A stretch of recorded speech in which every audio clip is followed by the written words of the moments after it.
The Story of the Three Little Pigs.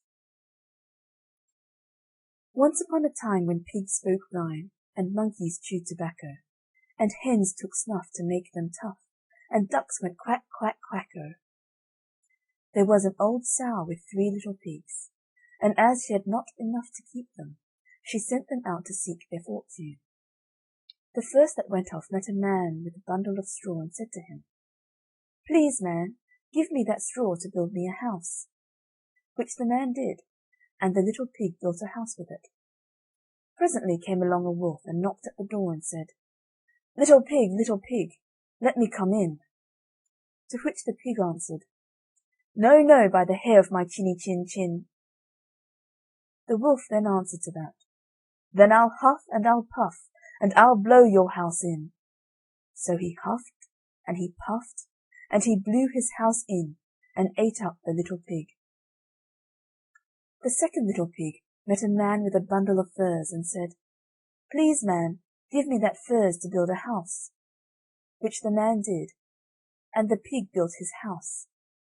Then along came the wolf, and said, little pig, let me come in." "No, no, by the hair of my chinny chin chin."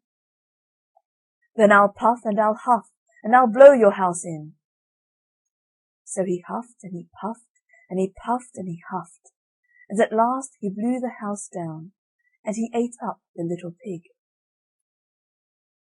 The third little pig met a man with a load of bricks, and said, "Please, man, give me those bricks to build a house with." So the man gave him the bricks, and he built his house with them. So the wolf came, as he did to the other little pigs, and said, little pig, let me come in." "No, no, by the hair of my chinny chin chin."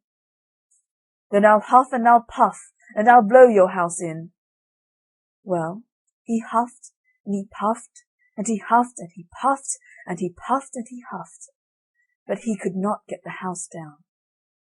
When he found that he could not, with all his huffing and puffing, blow the house down, he said, little pig, I know where there is a nice field of turnips." "Where?" said the little pig. "Oh, in Mr. Smith's home field, and if you will be ready tomorrow morning, I will call for you, and we will go together and get some for dinner." "Very well," said the little pig, "I will be ready. What time do you mean to go?" "Oh, at 6 o'clock."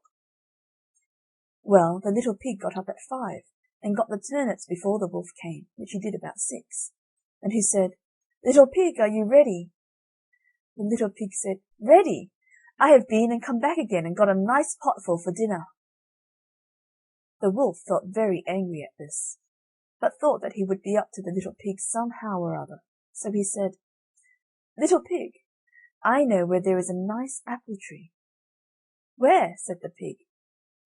"Down at Merry Garden," replied the wolf, "and if you will not deceive me, I will come for you at 5 o'clock tomorrow, and get some apples." Well, the little pig bustled up the next morning at 4 o'clock, and went off for the apples, and to get back before the wolf came. But he had further to go, and had to climb the tree, so that just as he was coming down from it, he saw the wolf coming, which, as you may suppose, frightened him very much. When the wolf came up, he said, little pig, what? Are you here before me? Are they nice apples?"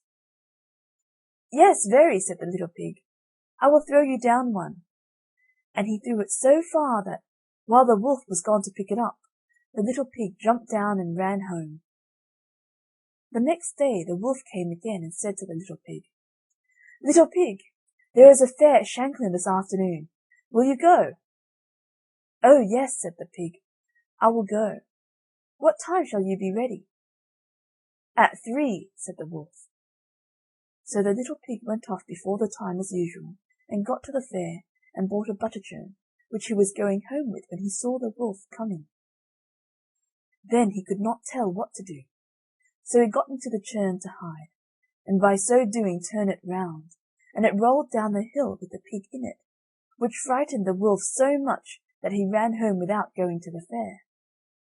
He went to the little pig's house, and told him how frightened he had been by a great round thing which came down the hill past him. Then the little pig said, "Ha! I frightened you then. I had been to the fair and bought a butter churn, and when I saw you I got into it, and rolled down the hill." Then the wolf was very angry indeed, and declared he would eat up the little pig, and that he would get down the chimney after him. When the little pig saw what he was about, he hung on the pot full of water, and made up a blazing fire, and, just as the wolf was coming down, took off the cover, and in fell the wolf. So the little pig put on the cover again in an instant, boiled him up, and ate him for supper, and lived happy ever afterwards.